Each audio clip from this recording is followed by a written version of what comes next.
Vamos conversar com a doutora Denise Albano, que é professora da Universidade Federal de Sergipe e doutora em Direito. Mais uma vez, imenso prazer estar neste jornal discutindo temas aí tão atuais. Lembrando, inclusive, até uma observação feita pelo próprio Alexandre de Moraes. De tédio no Brasil, este ano ninguém morre. Pois é, doutora Denise, uma semana que parece bastante intensa, né, dos acontecimentos.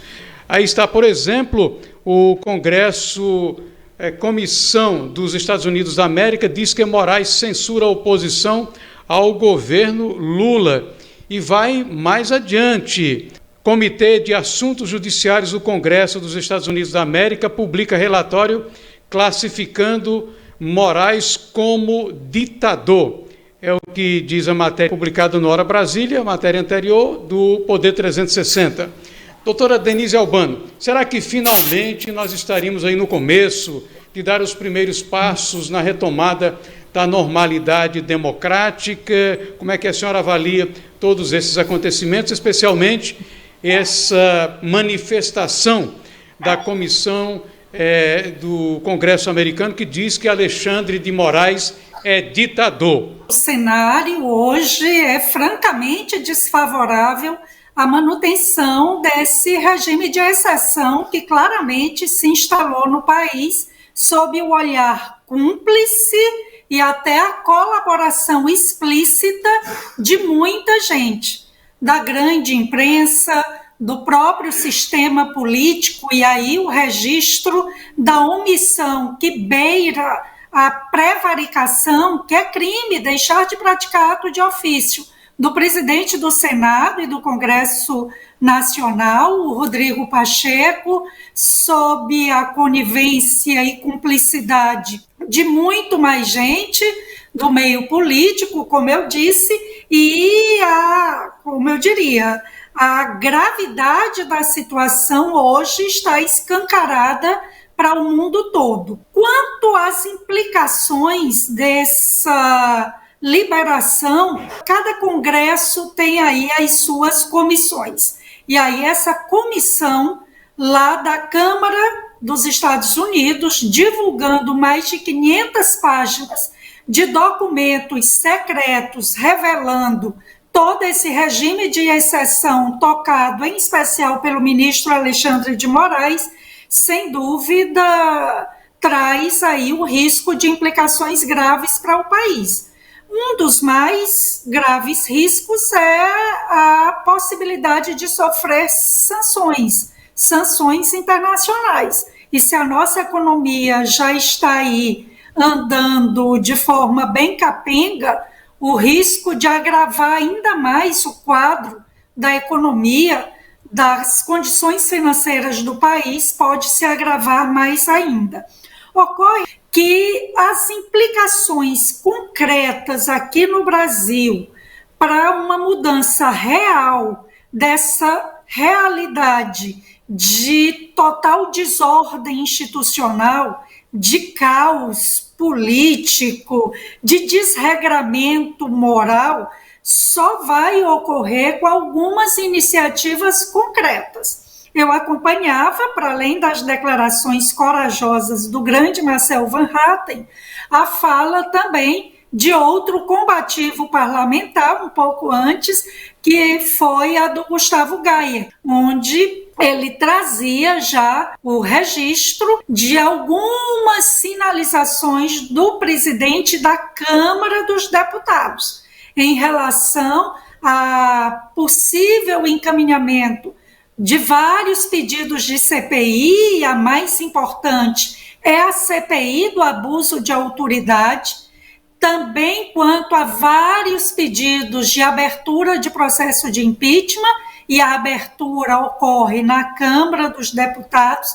Então, aguardemos, mas também pressionemos, estejamos aí firmes e fortes, pressionando parlamentares para que a CPI do abuso de autoridade e, quem sabe, o processamento, o início do processo de impeachment do ministro Alexandre de Moraes ocorra. Eu diria que é insustentável a manutenção desse ministro na mais alta corte do país. Ela já sofreu muito enquanto instituição, Supremo Tribunal Federal.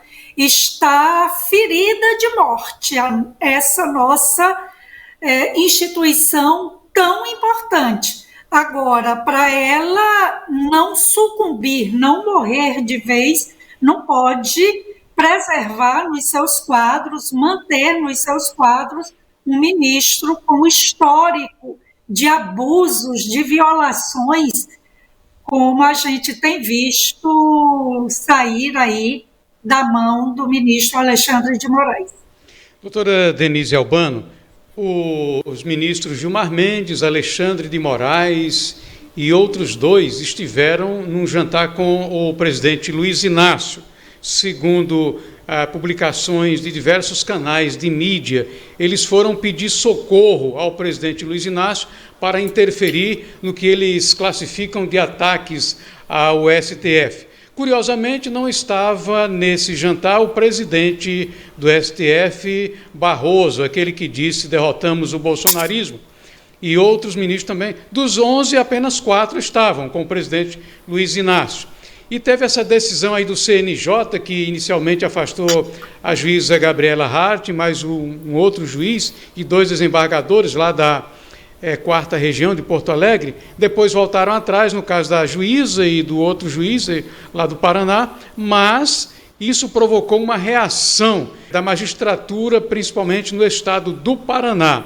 A senhora vê alguma conexão entre esses acontecimentos envolvendo a ausência de Barroso, marcha ré do CNJ para trazer de volta ao exercício a juíza Gabriela Hart e o seu colega? Esse movimento dos magistrados no Paraná tem alguma conexão com esses acontecimentos, doutora Denise Albano?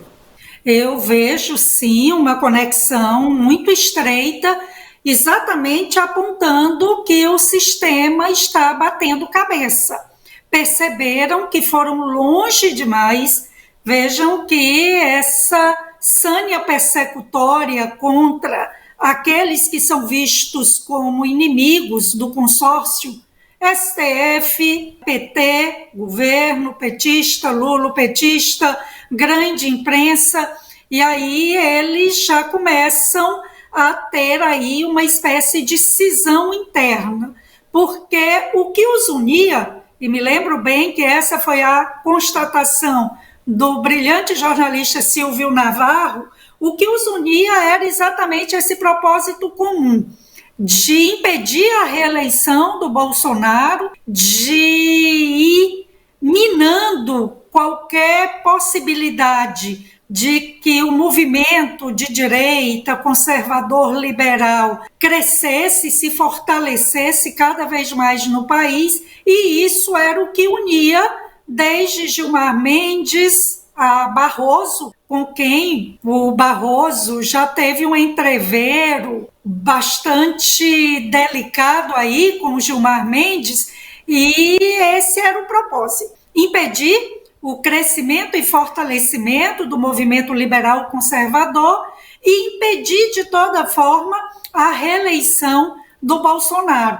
Não nos esqueçamos 2 falas bastante emblemáticas dessa convergência desses atores aí políticos. Gilmar Mendes, consórcio da velha imprensa, Barroso, atual presidente do Supremo, Lira, Pacheco, que foi a fala do Barroso lá nos Estados Unidos, quando educadamente um brasileiro questionou sobre certos abusos, excessos do Supremo, e ele diz a famosa frase, perdeu o mané. E também a fala num evento da Uni, onde ele diz, derrotamos o bolsonarismo. Então havia essa convergência, mas de fato o Barroso parece como que caiu a ficha de que o preço da fatura de se omitirem e até endossarem os excessos, os abusos do Alexandre de Moraes, está muito alta essa fatura. Veja que eles são muito vaidosos, gostam muito de viajar, de perambular pelo exterior, participar de eventos como se fossem grandes, impolutos juristas, homens públicos. E aí, com esse grau de exposição, o Barroso sabe que fica mais difícil ser convidado para converscotes internacionais, para ir palestrar sobre democracia, direitos e garantias fundamentais em Harvard, ou em Oxford, ou mesmo na Faculdade de Lisboa. Há essa tentativa de sinalizar uma espécie de recuo. O ministro Barroso, na semana passada, numa entrevista, disse: olha, isso já está superado, o Brasil precisa voltar à normalidade. Na semana passada, querendo pôr uma pá de cal, como se diz. Mas eu creio que, como diz a expressão, saiu da lâmpada, o gênio da lâmpada imenso, e não dá para colocar de volta. E dessa forma, eu creio que teremos mais desdobramentos, e assim como o Gustavo Gayer, essas ações iniciais do Lira eu vejo como extremamente positivas, e é premente, urgente, a instalação dessa CPI do abuso de autoridade. E, como eu disse, é insustentável a permanência do próprio Alexandre de Moraes no Supremo Tribunal Federal. Aguardemos os próximos capítulos, ainda teremos muitas emoções.